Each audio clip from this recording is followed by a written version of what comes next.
Niyazi'nin davamçılarından ben diyerdim ki genç diriyorlardan Respublikanın Əməkdar İncəsənət Xadimi Fəxrəddin Atayev kimi dirijoru da ben qeyd etmək istərdim.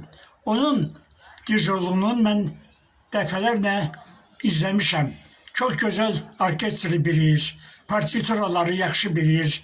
Sonra Azərbaycan bəstəkarlarının əsərlərini musiqili komediyada tamaşaçılar tərəfindən böyük rəğbətlə qarşılanır.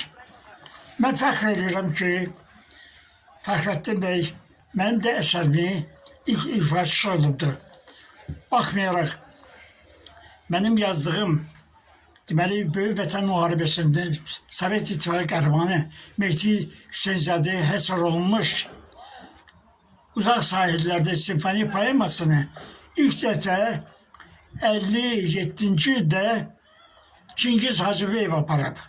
Düzdür, o vaxtı imkan yoktu televizorda onu çəkdirmək, yazdırmaq, hətta yazdırmaq da çətindir. Amma mənim xoşbəxtliyim oldu ki, Fəxrəddin bəylə biz görüşdük. Bu partituranı verdim, xahiş edim ki, bunu radyoda Niyazi adlı simfonik orkestrinin ifasında seslendirsin. O da bunu kabul edildikten sonra orkestrin məşqində oldum. Çok güzel aparmağı beni vali eyledi.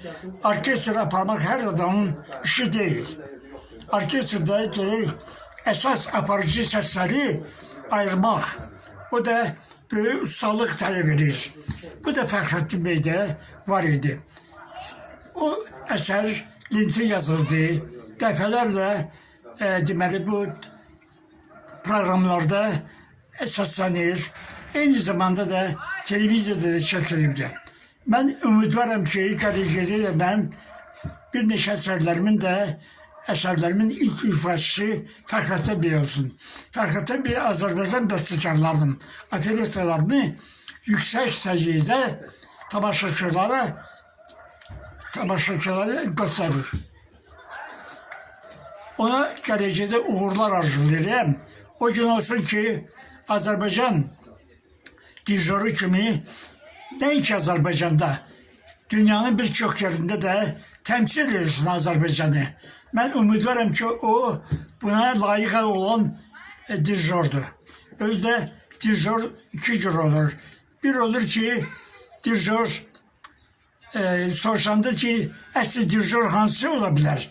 Biri deyir ki, partitura başında olanda yaxşı, o əsl dirijordur. Mən də ona fikirləşirəm ki, partitura onun üçün əsasdır. O partitura necə deyirlər, bütün süzgəcəni kökürdəndən sonra, yəni ki, onu hesab eləmək olar ki, əzbərləyir.